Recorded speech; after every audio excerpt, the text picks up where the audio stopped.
ಉತ್ತರ ಕೊಡ್ಲಿಕ್ಕಾಗಲ್ಲ. ಅವಾಗೆಲ್ಲ ವಿರೋಧ ಪಕ್ಷದ ಮೇಲೆ ಇಂಥವು ಈಗ ನೀವೇ ಹೇಳ್ರಿ, 12 ವರ್ಷದ ಹಿಂದೆ ರಾಬರ್ಟ್ ವಾದ್ರಾ ಅವ್ರ ಮೇಲೆ ಏನೇನು ಹೇಳಿದ್ರು? ಏನಾಯ್ತು? 10 ವರ್ಷದಿಂದ ಇದರಲ್ಲ, ಇವರೇ ಅಧಿಕಾರದಲ್ಲಿ. ಏನು ಮಾಡ್ತಾ ಇದ್ದಾರೆ? ರಾಹುಲ್ ಗಾಂಧಿ ಅವ್ರ ಮೇಲೆ ಕೇಸು, ಸೋನಿಯಾ ಗಾಂಧಿ ಅವ್ರ ಮೇಲೆ ಕೇಸು, ಖರ್ಗೆ ಸಾಹೇಬ್ರ ಮೇಲೆ ಕೇಸು, ಡಿ.ಕೆ. ಶಿವಕುಮಾರ್ ಸಾಹೇಬ್ರಿಗೆ ಜೈಲಿಗೆ ಕಳಿಸಿದ್ರು. ಏನಾಯ್ತು? ಯಾರು ಶೇಕ್ ಆಗಿದ್ದಾರೆ? ಯಾರು ಶೇಕ್ ಆಗಿದ್ದಾರೆ ಹೇಳ್ರಿ? ನಾನು ಕೇಳೋ ಪ್ರಶ್ನೆಗೆ ಅವ್ರು ಶೇಕ್ ಆಗ್ತಾ ಇದ್ದಾರೆ. ಮೋಹನ್ ಭಾಗವತ್ ಅವರೇ ಬಂದು ಉತ್ತರ ಕೊಡ್ತಾ ಇದ್ದಾರೆ ನನಗೆ. ಈಗ ಇದೇ ಯಾವುದು ನ್ಯಾಷನಲ್ ಹೆರಾಲ್ಡ್ ಏನಿದೆ ಅಲ್ಲ ಕೇಸ್ಗಳು, ಇವ್ರ ಮೇಲೆ ಯಾಕಿಲ್ಲ? RSS ಅವ್ರ ಮೇಲೆ. ಅವ್ರು ಇಲ್ಲಿ ತನಕ ಅವ್ರದ್ದು ಆದಾಯ ಏನು ಅಂತ ಯಾರಿಗಾನ ಗೊತ್ತಿದ್ರೆ ನೀವು ಹೇಳ್ಬಿಟ್ರಪ್ಪ. ನೀವು ಇಲ್ಲಿ ಇಷ್ಟು ಜನ ನೀವು ಪ್ರಬುದ್ಧರು ಕೂತಿದ್ದೀರಿ ಇಲ್ಲಿ, ನನಗೆ ಅವರ ಆದಾಯ ಏನು? ಅವ್ರಿಗೆ ಯಾಕೆ IT ಇಲ್ಲ? ಅವರಿಗೆ ಈಗ ಗುರುದಕ್ಷಿಣ ಅಂತ ಹೇಳ್ತಾರೆ, ಕರೆಕ್ಟ್? ಅವ್ರ ಗುರು ಯಾರು? ಧ್ವಜ ಅಂತೆ. ಧ್ವಜದ ಮೇಲೆ ಇವರು ದುಡ್ಡು ತಗೊತಾ ಇದ್ರೆ ಅದಕ್ಕೆ ನಾವು ತೋರ್ಸೋದು ಬೇಡ ಅಂತೆ. ಅದು ಹೆಂಗಾಗ್ತದ್ರಿ? ನೀವೇನು ಸಂಪಾದನೆ ಮಾಡ್ತಾ ಇದ್ರೆ ನಮ್ಮ ಮಾಧ್ಯಮ ಸ್ನೇಹಿತರೆಲ್ಲರೂ IT ಕಟ್ತಾ ಇದ್ರೆ ಇಲ್ಲ? ನೀವು ಕಟ್ಟಿಲ್ಲ ಅಂದ್ರೆ ನಿಮ್ದೇನಾಗ್ತದೆ? ಅವ್ರಿಗೆ ಯಾಕೇನೂ ಆಗಲ್ಲ? $330,000 RSSನವರು ಅಮೆರಿಕಾನಲ್ಲಿ ಲಾಬಿಂಗಿಗೆ ಕೊಟ್ಟಿರೋದು ಎಲ್ಲಿಂದ ಬಂತ್ರಿ? ಅವ್ರ ಹೆಸರಲ್ಲಿದೆ ಅಲ್ಲ. ಇವೆಲ್ಲ ಮನಿ ಲಾಂಡ್ರಿಂಗ್ ಅಂತ ಹೇಳ್ತಾರಲ್ಲ, ಅದೇನು ಮತ್ತೆ? ಇದು ನಾನು ಹೇಳ್ತಾ ಇಲ್ಲ, ಅಮೇರಿಕಾ ಜಸ್ಟಿಸ್ ಡಿಪಾರ್ಟ್ಮೆಂಟ್ ಅವರು ಬಿಡುಗಡೆ ಮಾಡಿದಂಥ ದಾಖಲೆಗಳು. ನಿಮ್ಗೆ ಗೊತ್ತಿರ್ಬೋದು ಅದು. $330,000 ಎಲ್ಲಿಂದ ಬರ್ತದ್ರಿ ಅವರಿಗೆ? ಯಾರು ಕೊಡ್ತಾರ್ರಿ ಅವರಿಗೆ ದೇಣಿಗೆ? ಗುರುದಕ್ಷಿಣೆ ಅಂತೆ. ಅದ್ರ ಮೇಲೆ ಗುರುಗಳಿಗೂ ಅಪಮಾನ.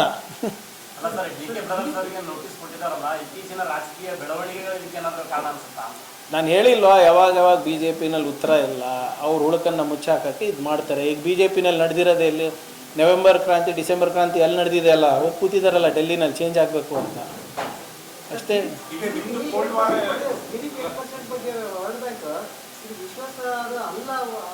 ಸಿ ಗ್ರೇಡಿಂಗ್, ಸಿ ರೇಟ್ ಸಿಕ್ಕಿದೆ ಅಲ್ಲ, ಅದಕ್ಕೇನಂತಾರೆ? ಮೋದಿನಾಮಿಕ್ಸ್ ಅಂತಾರೆ ಅದಕ್ಕೆ.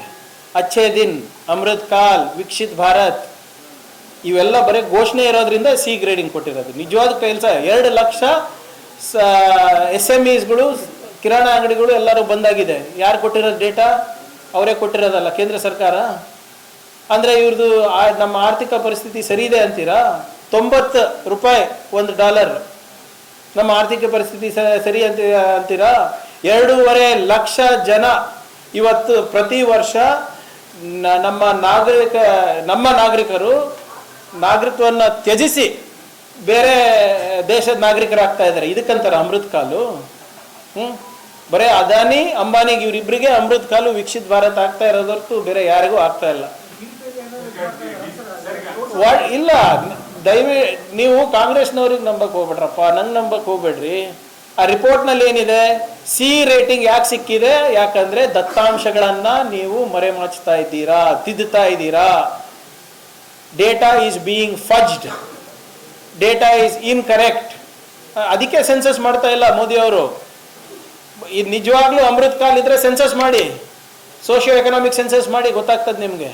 2021ನಲ್ಲಿ ನಡಿಬೇಕಾಗಿರುವಂಥ ಸೆನ್ಸಸ್ 2025 ಆಗಿ ನಡೀತಿಲ್ಲ ಅಂದರೆ ದಯವಿಟ್ಟು ನೀವು ಯೋಚನೆ ಮಾಡಿ ಯಾಕೆ ನಡೀತಾ ಇಲ್ಲ.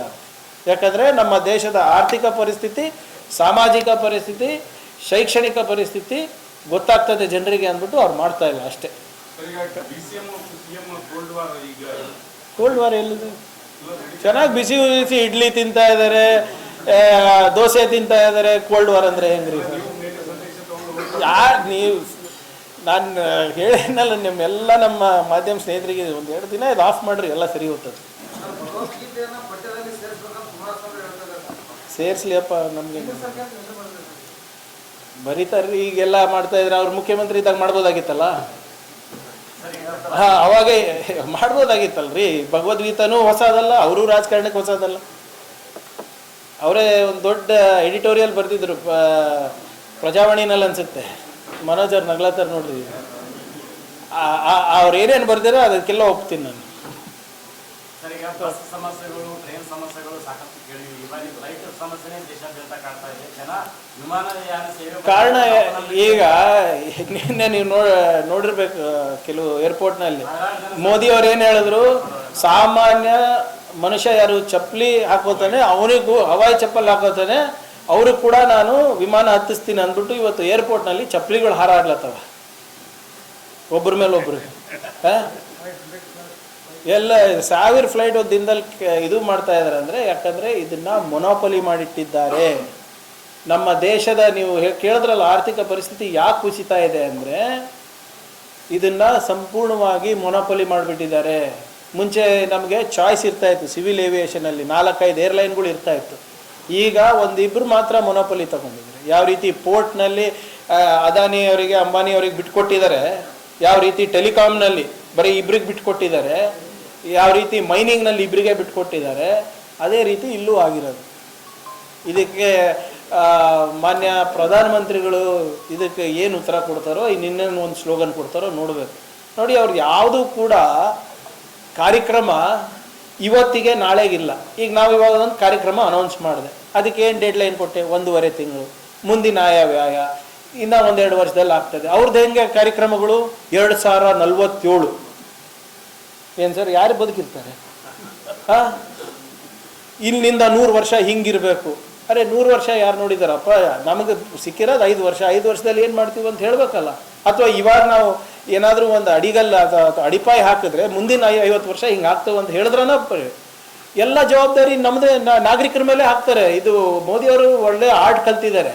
ಏನು ಸ್ವಂತ ಜವಾಬ್ದಾರಿ ಏನು ತೊಗೊಳಲ್ಲ, ಬೇರೆಯವ್ರ ಮೇಲೆ. ಸ್ವಚ್ಛ ಭಾರತ್ ಯಾರು ಮಾಡಬೇಕು? ನೀವು ಮಾಡಬೇಕು. ವಿಕಸಿತ್ ಭಾರತ್ ಯಾರು ಮಾಡಬೇಕು? ನೀವು ಮಾಡಬೇಕು.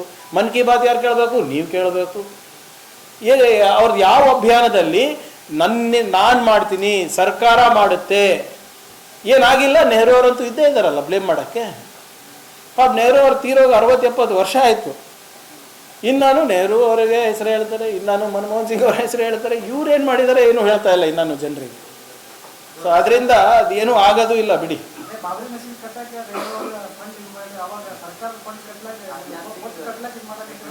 ಈಗ ಫೇಕ್ ನ್ಯೂಸ್ ಅಂತ ಕೇಳಿರಲ್ಲ, ಪಾರ್ಲಿಮೆಂಟ್ ಪ್ಯಾನಲ್ ಅವರು ಒಂದು ಕಮಿಟಿ ರಚನೆ ಮಾಡಿದ್ದಾರೆ ಇದಕ್ಕೆ, fake ನ್ಯೂಸಿಗೆ.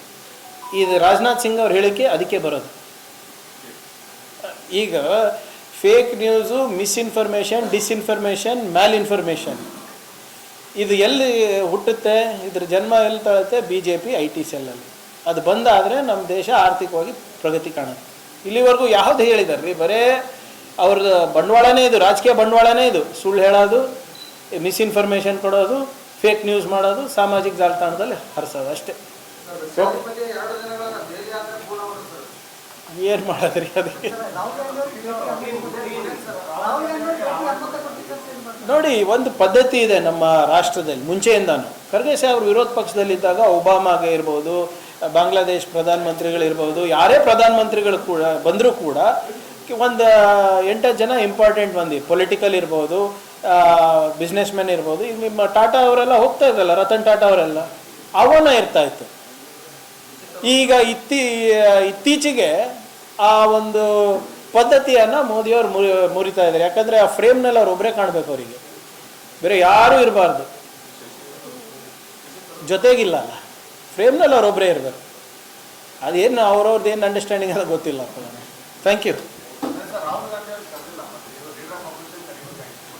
No, they have not invited neither Mr. Kharge, who is the leader of opposition in the upper house, nor Mr. Gandhi, who is the leader of opposition in the lower house.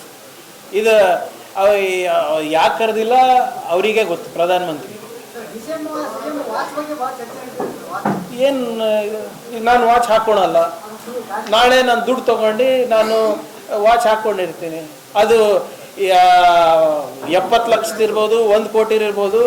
ನನ್ನ IT return ಪ್ರಕಾರ ಅದು correct ಇದ್ರೆ ಮುಗೀತಲ್ಲ. ಈಗ ಮೋದಿ ಅವರು ಮೋನೋಗ್ರಾಮ್ಡ್ suit, 10 ಲಕ್ಷದ suit Narendra Modi ಅಂತ ಬರ್ಕೊಂಡು ಹಾಕೊಂಡ್ರು. ಯಾಕೆ ಕೇಳಿದ್ರೆ ನೀವೆಲ್ಲ? 10 ಲಕ್ಷ ಸೂಟ್ ಎಲ್ಲಿಂದ ಬಂತು, ಯಾಕೆ ಬಂತು? 1000 ಕೋಟಿ ರೂಪಾಯಿ ಮಾಲೀಕರ ತಗೊಂಡಿರ್ತಾರ.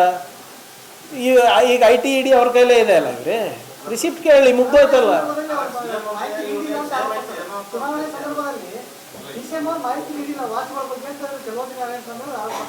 ಹೋಗಿ ಹೇಳಕ್ ಹೇಳಿ ಅವ್ರ ಗುರು ಮೋದಿ ಹತ್ರ. ಇಲ್ಲಿ ಬಂದು ಒದರಾಡೋದೇನಿದೆ? ಒಂದು ವಿರೋಧ ಪಕ್ಷದ ನಾಯಕರ ಜವಾಬ್ದಾರಿ ಏನ್ರಿ? ಯಾವ ಬಟ್ಟೆ ಹುಟ್ಟಿದೀವಿ, ಯಾವ ವಾಚ್ ಹುಟ್ಟಿದೀವಿ, ಯಾವ ವಾಹನದಲ್ಲಿ ಓಡಾಡ್ತೀವಿ? BJP ಅವರಿಗೆ ವೈಯಕ್ತಿಕ ನಿಂದನೆ ಮಾಡೋದು ಬಿಟ್ಟು ಅವರಿಗೆ ಟಾಪಿಕ್ಸ್ ಇಲ್ಲ ಮಾತಾಡೋಕ್ಕೆ. ಇದೇ ನಿಮ್ಮ BJP ಮಾಜಿ ಸಂಸದರೆಲ್ಲ ನನ್ನ ಬಗ್ಗೆ ಏನಾದರೂ BMW ಓಡಾಡ್ತಾನ, ಇಲ್ಲಿ ನಿಮ್ಮ ಕಲಬುರ್ಗಿನಲ್ಲೇ ಹೇಳಿದ್ರಲ್ಲ ಎಲೆಕ್ಷನ್ ಟೈಮ್ನಲ್ಲಿ, ನನ್ನ ಎಲೆಕ್ಷನ್ ಟೈಮ್ನಲ್ಲಿ ಸದಾಶಿವನಗರ್ನಲ್ಲಿ 4 ಮನೆ ಅದ ಪ್ರಿಯಾಂಕ್ದು, ಎಲ್ಲಿ ತೋಟ ಎಲ್ಲಿ ಕೇರಳನಲ್ಲಿದೆ, ಕೂರ್ಗ್ನಲ್ಲಿದೆ, ಚಿಕ್ಕಮಂಗ್ಳೂರಿನಲ್ಲಿದೆ, ಮಡಿಕೇರಿನಲ್ಲಿದೆ, ಹುಡ್ಕೊಡ್ರಪ್ಪ ಅಂತ ಹೇಳಿದೆ ನಾನು. ಇನ್ನು ಹುಡ್ಕ್ಲತ್ತಾನೆ ಯಾರು ಅವರು? ಸೊ BJP ಅವರಿಗೆ ವಿಷಯ ಆಧಾರಿತ ಮಾತುಗಳು ಬರೋದಿಲ್ಲ. ಅವ್ರು ಏನಿದ್ರು ಕೂಡ ಹಿಂಗೆ ವೈಯಕ್ತಿಕ ಯಾವ ಚುಟ್ಟಿದೆ, ಯಾವ ಇದು ಮಾಡಿ. ನನ್ನ 2ನೇ ಎಲೆಕ್ಷನಿಗೆ ಕ್ಯಾಂಪೇನ್ ಏನಿದ್ ಗೊತ್ತ್ರಿ? ಚಿತ್ತಾಪುರ್ನಲ್ಲಿ ಪ್ರಿಯಾಂಕರ್ಗೆ ಕಾಲ್ ಮೇಲೆ ಕಾಲು ಹಾಕೊಂಡು ಕೊಡ್ತಾನೆ. That was the campaign of BJP. ಏನ್ರಿ? ಮನೆ ಮಗನ ದುಡಿಸ್ತೀನಿ ಅಂದ್ರೆ ಆಳ್ ಮಗನ ತರ ದುಡಿಸ್ಲತ್ತಾರ, ಅದು ಬೇರೆ ವಿಚಾರ. ಬಟ್ BJP ಅವ್ರು ಯಾವಾಗ್ಲೂ ಇಷ್ಟೇ ರೀ ಅವ್ರದ್ದು. ಏನಕ್ಕೆ ಈಗ ಏನು ಈಗ ನೀವು ಹುಟ್ಟಿರ್ತೀರಿ, ನಾನು ಹುಟ್ಟಿರ್ತೀನಿ, ಏನು ಒಂದೇ ವಾಚ್ ಮಾಡಿರ್ತಾರ ಅವರು? ಅದು ಎಷ್ಟು ಲಕ್ಷದಿರ್ಬೋದು, ಯಾನೇ ಇರ್ಬೋದು ಇವರೇ, ಅದಕ್ಕೆ ಉಟ್ಕೋಬಾರ್ದಂತ ಏನಾದರೂ ಇದೆಯಾ? ಅವ್ರು ಯಾವತ್ತನ ಹೇಳಿದಾರ ನನಗೆ ವಾಚ್ ಇಷ್ಟ ಇಲ್ಲ, ನಾನು ತಿರಸ್ಕಾರ ಮಾಡ್ತಾ ಇದ್ದೀನಿ ಅಂತ ಯಾವತ್ತನ ಹೇಳಿದಾರ? ಏನಿದು ಈ ಚರ್ಚೆ ನಮ್ಮ ರಾಜ್ಯಕ್ಕೆ, ನಮ್ಮ ದೇಶಕ್ಕೆ ಬೇಕಾ ಹೇಳಿ? ನಾವು ಏನು ಬಟ್ಟೆ ಉಡ್ತೀವಿ, ನಾವು ಏನು ವಾಚ್, ಅದೇನಪ್ಪ ನಮ್ಮ ಆದಾಯ ಪ್ರಕಾರ ತೊಗೊಂಡಿದ್ರೆ ಒಳ್ಳೇದು, ಇಂದ್ರೆ ಬಿಡ್ರಿ. ಈಗ IT ED ಎಲ್ಲ ನಿಮ್ಮ ಕೈನಲ್ಲಿ ಇದೆಯಲ್ಲ, ಏನು ಒಂದು ನೋಟಿಸ್ ಕೊಡೋಕ್ಕೆ ಎಷ್ಟೊತ್ತು ನಿಮಗೆ ಹೆಂಗನ ಕೊಡ್ತಾ ಇದ್ದೀರಿ, ಇದಕ್ಕೊಂದು ಸೇರಿಸ್ಕೊಡಿ ಅಷ್ಟೇ.